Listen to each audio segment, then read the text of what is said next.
প্রায়শই আমাদের মিটার আর ফুটের হিসাবে একটা গোলমাল লেগে যায়, তাই না? বিশেষ করে যখন কিছু কিনতে যাই বা বানাতে যাই।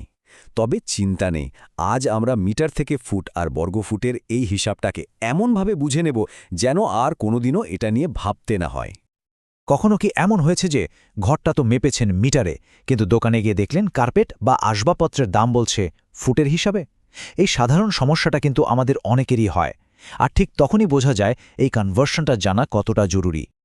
চলুন আজ এই হিসাবগুলোকে একেবারে জলের মতো সোজা করে ফেলি, এমনভাবে শিখব যাতে ভবিষ্যতে আর কোনোদিনও কনফিউশন না থাকে।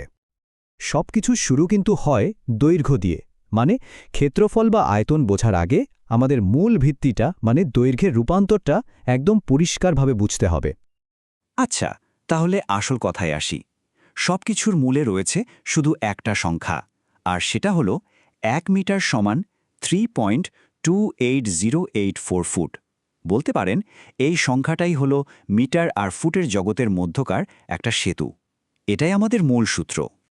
এর পাশাপাশি আরও কয়েকটা জরুরি তথ্য মাথায় রাখলে ভালো। যেমন ধরুন 1 মিটার মানে 100 সেন্টিমিটার, আবার 1 ফুট হল 30.48 সেন্টিমিটার। এই ছোট ছোট তথ্যগুলো পুরো হিসাবটা বুঝতে দারুণ সাহায্য করবে। দৈর্ঘ্য তো বোঝা গেল, এবার আসা যাক ক্ষেত্রফলের হিসাবে। এখানেই কিন্তু বেশিরভাগ মানুষ একটা সাধারণ ভুল করে বসেন। চলুন দেখি হিসাবটা আসলে ঠিক কীরকম। তাহলে মনে একটা প্রশ্ন আসতেই পারে, তাই না, যে যদি 1 মিটার সমান 3.28 ফুট হয়, তাহলে কি 1 বর্গমিটার সমান 3.28 বর্গফুট হবে? কি মনে হয়? উত্তরটা হলো না, ঠিক তা নয়। আর এর পেছনের কারণটা কিন্তু অবাক করার মতো সহজ। চলুন সেটাই একটু দেখি। বিষয়টা একদম ধাপে ধাপে বোঝা যাক। ভাবুন তো, একটা বর্গক্ষেত্র যার প্রত্যেকটা দিক 1 মিটার করে লম্বা। আচ্ছা, আমরা তো একটু আগেই জানলাম 1 মিটার মানে 3.28 ফুট। তার মানে কি দাঁড়ালো, ওই বর্গক্ষেত্রটার প্রত্যেকটা দিক আসলে 3.28 ফুট লম্বা। আর ক্ষেত্রফল বের করার নিয়ম তো আমরা সবাই জানি, দৈর্ঘ্য আর প্রস্থের গুণফল। তাই 1 বর্গমিটারের ক্ষেত্রফল হবে 3.28 ফুট গুণ 3.28 ফুট। আর এই গুণফলটা করলেই দেখবেন উত্তর আসছে 10.7639। হ্যাঁ, ঠিকই দেখছেন, 1 বর্গমিটার মানে প্রায় 10.76 বর্গফুট, 3.28 কিন্তু নয়। এটাই হলো সবচেয়ে গুরুত্বপূর্ণ বিষয় যা আমাদের মনে রাখতে হবে। এখন তো আমরা একদম সঠিক সংখ্যাটা জানি, কিন্তু বাস্তব জীবনে সবসময় তো আর ক্যালকুলেটর নিয়ে ঘোরা সম্ভব না। তাই এবার কিছু সহজ মানসিক গণিতের কৌশল দেখে নেওয়া যাক, যা আমাদের চটজলদি হিসাব করতে সাহায্য করবে। দেখুন, একদিকে আছে একদম সঠিক হিসাব 10.7639, আর অন্যদিকে আছে সহজে মনে রাখার মতো একটা সংখ্যা প্রায় 10.8। দোকানে বা বাড়িতে মাপার সময় এই সহজ হিসাবটাই কিন্তু আমাদের অনেক কাজে আসবে, তাই না? তাহলে সহজ নিয়মগুলো কি দাঁড়ালো?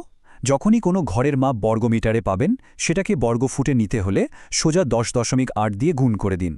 আর উল্টোটা, মানে বর্গফুট থেকে বর্গমিটারে আসতে হলে 10.8 দিয়ে ভাগ।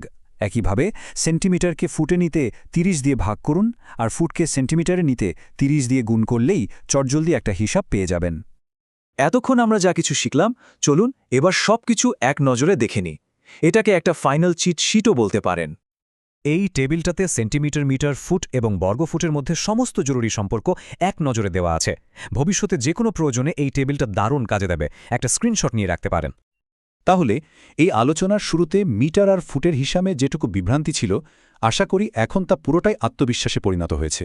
জটিল হিসেব এখন একদম হাতের মুঠোয়। তাহলে এখন একটু ভাবুন তো, এই নতুন জ্ঞান দিয়ে কোন কাজটা আত্মবিশ্বাসের সাথে শুরু করা যায়? ঘরের নতুন কার্পেটটা মাপা, নাকি বাগানের জন্য বেড়া কেনা? মাপের হিসাব কিন্তু এখন আর কোনো বাধাই নয়।